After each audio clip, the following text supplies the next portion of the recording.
அம்மாவின் கைவண்ணம் episode 18. It's Wednesday morning. இன்னைக்கு அமாவாசை என்பதால் லிஸ்ட்டு கொஞ்சம் பெருசாக போகும். இன்னைக்கான மெனு என்னென்னு பார்க்கலாமா?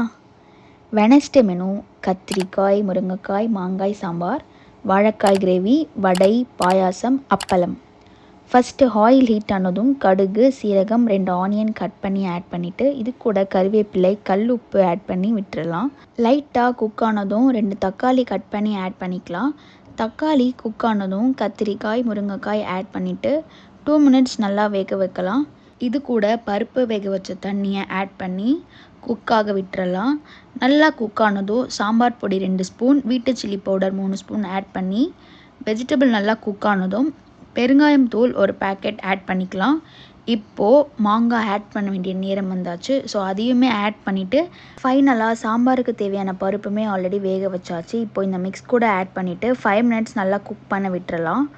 ஆஃப்டர் 5 மினிட்ஸ் கழித்து கொத்தமல்லி ஆட் பண்ணோன்னா நம்மளோட கத்திரிக்காய், முருங்கைக்காய், மாங்காய் சாம்பார் ரெடி. நெக்ஸ்ட்டு வாழைக்காய் கிரேவி ப்ரிப்ரேஷன் பார்க்கலாம். பேன் ஹீட் ஆனதும் கடுகு, 1 ஆனியன் கட் பண்ணி ஆட் பண்ணிவிட்டு கருவேப்பிலை, சால்ட் ஆட் பண்ணிக்கலாம். இது கூட பெருங்காயம், 1 ஸ்பூன் இஞ்சி பூண்டு பேஸ்ட், 1 தக்காளி கட் பண்ணி ஆட் பண்ணிக்கலாம். இந்த டிஷ்க்கு மெயினான வாழைக்காயுமே நம்ம கட் பண்ணி ஆட் பண்ணிவிட்டு நல்லா மிக்ஸ் பண்ணி விட்டுட்டு மஞ்சள் தூள், வாட்டர் லைட்டாக ஆட் பண்ணி மூடி போட்டு க்ளோஸ் பண்ணிக்கலாம். 3 மினிட்ஸ் நல்லா குக் ஆகட்டும். நல்லா குக் ஆனதும் 2 ஸ்பூன் வீட்டு சில்லி பவுடர் ஆட் பண்ணி அகெயின் மூடி போட்டு 3 மினிட்ஸ் குக்காக விட்டுறலாம். இப்போது வாழைக்காயுமே நல்லா குக் ஆகிடுச்சு.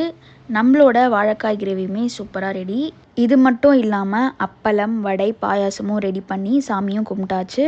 சாமி கும்பிட்ட கையோட நானுமே திருப்தியாக சாப்பிட்டு ஆஃபீஸ்க்கும் கிளம்பிட்டேன். இதே மாதிரி நம்ம நெக்ஸ்ட் ஷார்ட்ஸில் மீட் பண்ணலாம். பை.